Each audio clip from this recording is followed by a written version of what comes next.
ይመስገን። የካያ ድራማ ተከታታዮች እንዴት ናቸው? እዚህ ላይ እንግዲህ የሚኪያስ አባት ራሱን ስቶ ታሟል ማለት ነው። ራሱን ስቶ ወድቋለኝ።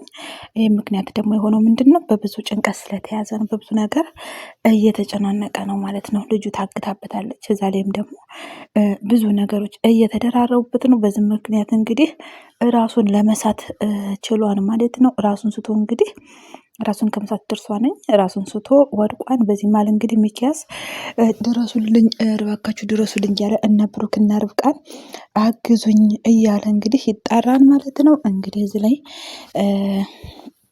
አምቡላንስ ደውሉልኝ ሲል ብሩክም ደግሞ መኪና አለ አይደለ? ለምንድን ነው ምን ያስፈልጋል አምቡላንስ ይለዋል ማለት ነው።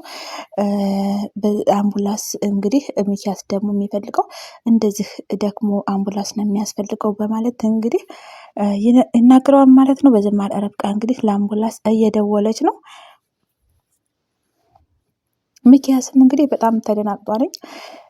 አባቴ እባክህን እቃ ቢለውም ምንም አባቱ ግድ ሊነቃ አልቻለም ማለት ነው። በዚህ መሃል እንግዲህ ርብቃ ደውላ ለአምቡላንስ ሰው ታሞብን ድረሱልን በማለት ደውላ ታናግራለች ማለት ነው። በዚህ መሃል እንግዲህ አድራሻቸውን በመስጠት አምቡላንስ ለመጥራት ሞክረዋል ማለት ነው። አምቡላንሱም እንግዲህ ወደ ተሰጡበት አድራሻ ወደ መሄዷን ማለት ነው። እንግዲህ ሐኪም ቤት ወስዶ አስገብተውታል ማለት ነው። በዚህ ያህል እንግዲህ ብሩክና የብሩክ የትርሲት አባት ተረጋጋ ሚኪያስ፣ አባትህ ምንም አይሆንም ይተርፍልሃን በማለት እንግዲህ እያጽናኑት ነው። ከጎኑ ናቸው ማለት ነው። በዚህ መሃል ሚኪያስ እንግዲህ በብዙ ነገር ተጨንቄያለሁ እያለ በብዙ ነገር ተጨናንቋል። እንግዲህ አንደኛ እህቱ ታግታብታለች፣ ሁለተኛ ደግሞ አባቱ እንግዲህ ራሱን ስቶ ሆስፒታል ገባ፣ ድንገተኛ ሆስፒታል ማለት ነው። በዚህ መሃል እንግዲህ አይዞህ አትበሉኝ፣ ዝም በሉኝ፣ እኔ ከአቅሜ በላይ ነው ሁሉም ነገር፣ አይዞህ ማለት ለእኔ ምን የሚያግዘኝ ነገር የለም ይላቸዋል ማለት ነው። በዚህ መሃል እንግዲህ ዶክተር ሄዳ ቼክ አድርጋ መታ ተረጋጉ፣ የጋሽ ፍቃዱ ቤተሰብ እናንተ ናችሁ ወይ ትላለች ዶክተርም። እነሱም አዎ እኛንን ልጁና ግቢዎቹ ነን እንግዲህ እኛንን ቤተሰቦቹ ይሏታል ማለት ነው። እሷም ከባድ ሁኔታ ላይ እንዳለና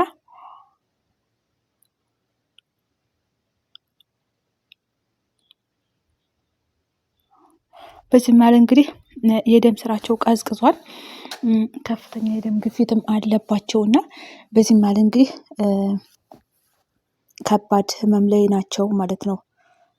በዚህ መሃል እንግዲህ እንዲረጋጉ ምን ሆነ አባት ተረጋጉ ብትልም ግን ሚኪያስ ግን አባቴ ምን ሆነ ደህና ነው ወይ ተርፏን ወይ በማለት እንግዲህ እያለቀሰ ተንበርክኮ ይለምናታል ማለት ነው።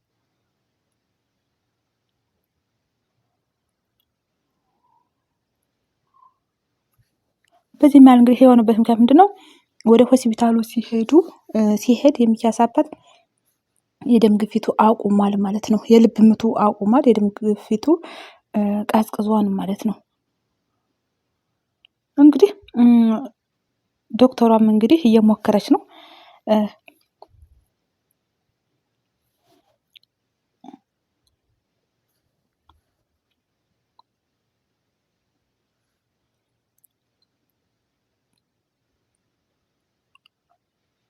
እንግዲህ ውጤቱን በትዕግስት ጠብቁ።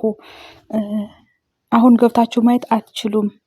ከፍተኛ ክትትል እያደረግን ነው እና ኮሪደር ላይ ቁጭ ብለው እንዲጠብቁ፣ እሷም ደግሞ ዶክተሯ በጣም ክትትል እያደረገች እንደሆነ እና እሱን ህይወቱን ለማትረፍ እንግዲህ እየተሯሯጡ እንደሆነ ትነግረዋለች ማለት ነው። እንግዲህ እነሱ በጣም ተደናግጠዋል። በዚህ ማለት እንግዲህ በርቱ፣ በትዕግስት ብቻ ጠብቁ በማለት ጥላቸው ትሄዳለች። ሚኪያስም እንግዲህ በጣም ተደናግጧን እያለቀሰ ይገኛል ማለት ነው። እንግዲህ በዚህም መሀል ሚኪያስ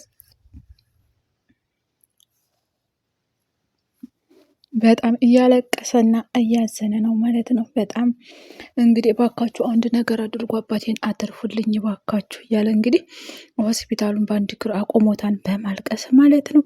በዚህ መሀል እንግዲህ የትርሲት ቤተሰቦችና ልጆች ደግሞ እንደተለመደው ትርሲት ቤት ተሰባስበዋል ማለት ነው። በዚህ መሀል እንግዲህ ርብቃ ምንድን ነው የሚኪያስ አባት ምን ሆነው ደህና አልነበረም ወይ? ምን ገጠመው? ምንድን ነው የሆነው ነገር እያለች መመካከር ይጀምራሉ። የትርሲት እናትም ምንድን ነው ያልተለመደ ነገር አላየሽም ወይ ርብቃ? ምንድን ነው እየሆነ ያለው በማለት የሆነውን ነገር እንግዲህ ማመን አልቻሉም ማለት ነው።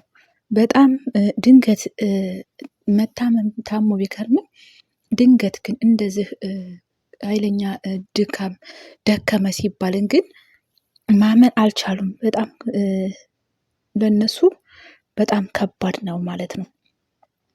እንግዲህ ትርሲትም የትርሲት ርብቃም እኔ ከእናንተ የተለየ የማውቀው ነገር የለም በማለት እንግዲህ ምንም የምታውቀው ነገር እንደሌለ ለትርሲት እናት ትነግራታለች ማለት ነው።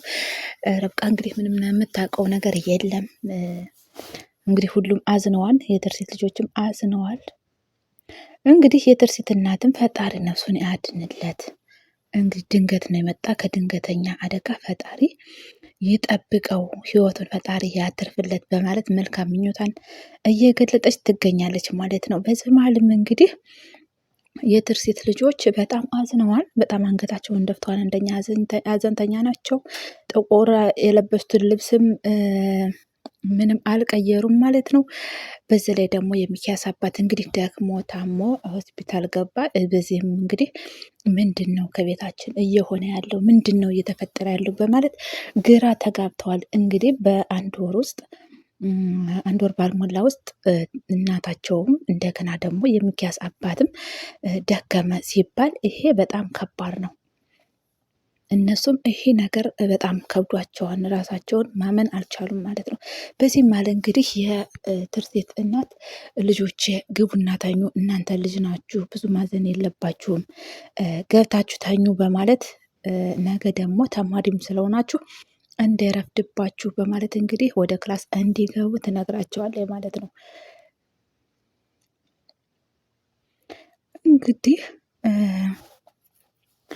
የትርሲት ወንድ ልጅም ጋሽ ፍቃዱ ይተርፋሉ ወይ በማለት ይጠይቋታል። እሷም አዎ እናንተ አትጨነቁ ትላለች ማለት ነው። በዚህ መሀል እንግዲህ ሂዱና ተኙ ብላ ወደ ክላስ እንግዲህ ሸኝታቸዋል። በዚህ መሀል እንደምትወዳቸውና አሁን በኋላ ከጎናቸው እንደሆነችም ትነግራቸዋለች ማለት ነው። እነሱም እሺ በማለት እንግዲህ ወደ ክላስ ሄደው ይገባሉ።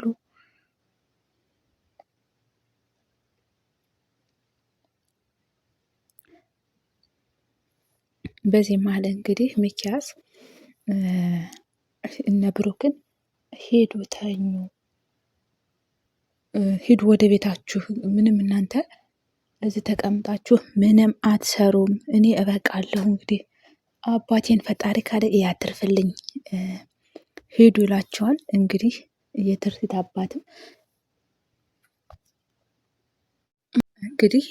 አባትም እናንተ ጋር ልሆን ባንድ ይሻላል፣ እዚህ እኛ አብረን እንዴት ብለን ጥለናችሁ እንሂድ በማለት ሂዱ አንሄድም ይላቸዋል ማለት ነው። በዚህ ማለት እንግዲህ የብሩኬ ጓደኛው መጥቶለታል፣ የሚያስፈልግ ነገር ካለም ደውሉልኝ በማለት እንግዲህ የትርሲት አባት እና ብሩክ ሚኪያስን አይዞ በርታ በል ጠንከር በል በማለት አበረታተውት እንግዲህ መሄድ ይጀምራሉ ወደ ቤታቸው ማለት ነው። በዚህ ማለት እንግዲህ የብሩክ ጓደኛ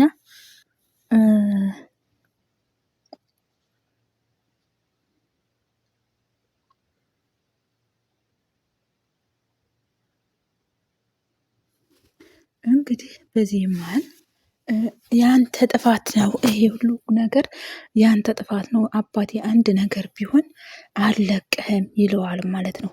እንግዲህ ይሄ የሚኪያስ ሹፌር ነው ማለት ነው። እንግዲህ ያን የትርሲትን አጋች ባገኘው ሰዓት መግደል ነበረብህ፣ መተው አልነበረብህም ይለዋል ማለት ነው። ይሄ ያንተ ጥፋት ነው። ይሄንን ብታረግ አባቴ እንደዚህ አያዝንም፣ እንደዚህ አይሰቃይም ነበረ፣ እንደዚህ አይታመምብኝም ነበረ። አባቴ የሆነ ነገር ቢሆን ግን እኔ ከአንተ ራስ አልወርድም ይለዋል ማለት ነው። በዚህ መሀል እንግዲህ ሹፌሩ አንተ ነህ እኮ እህትክን ሲይዛተኝ እንዳትተኩስ፣ እህቴን ይዟታል፣ እህቴን አንተ ከተኮስክበት እህቴን ይገልብኛል፣ እንዳትተኩስ እያለ ያለው አንተ ነበርህ። ለዛ ነው ያልተኮስኩት እንጂ እኔ ልተኩስበት ነበር ይለዋል ማለት ነው። እውነትም ሊተኩስበት ነበር። ሚኪያስ ነው እህቱን ሲይዝበት ተው እንዳትተኩስ ብሎ ያስተወው ማለት ነው። እንግዲህ መጀመሪያ ብሩክን ግደለው ብሎት ነበረ። ብሩክን ግደል ሲለው ግን ሚኪያስ ብሩክ እንዲገደል ይፈልጋል ማለት ነው። እንዲገደል የሚፈልግም እንግዲህ የትርሲትን ንብረት እንዳይካፈለው ነው። የትርሲትን የልጆቿ አባት ነው የትርሲት። ብሩክ ከተገደለ እንግዲህ እንደፈለገ ነገሮችን ሁሉ ያሯሩጣን፣ እንደፈለገ ለመሆን እንዲመቸው ነበር ማለት ነው። በዚህ መሀል እንግዲህ ያንተ ጥፋት ነው ይለዋል ተከስተንም። እንግዲህ ሾፌሩም ተከስተም አንተ ሁሉን ነገር በእኔ ስህተት ነው የምታደርግ፣ አንተ የራስህን ውሳኔ መወሰን ነበረብህ ይለዋል ማለት ነው። እንግዲህ በዚህ መሀል የአባቱ ህመም ምክንያት አንተ ነህ እያለ ወደ ተከስተ ያዘዋውሯን ማለት ነው። እንግዲህ ትርሲትም የሞተችው በአንተ ጥፋት ነው፣ በአንተ ጥፋት እንግዲህ ብዙ ነገሮችን እያጣው ነው እያለ ሁሉም ነገር ወደ ተከስተ እያደረገ ነው ማለት ነው። እውነት ለመናገር ሚኪያስ በጣም ተንኮለኛ ሰው ነው ማለት ነው።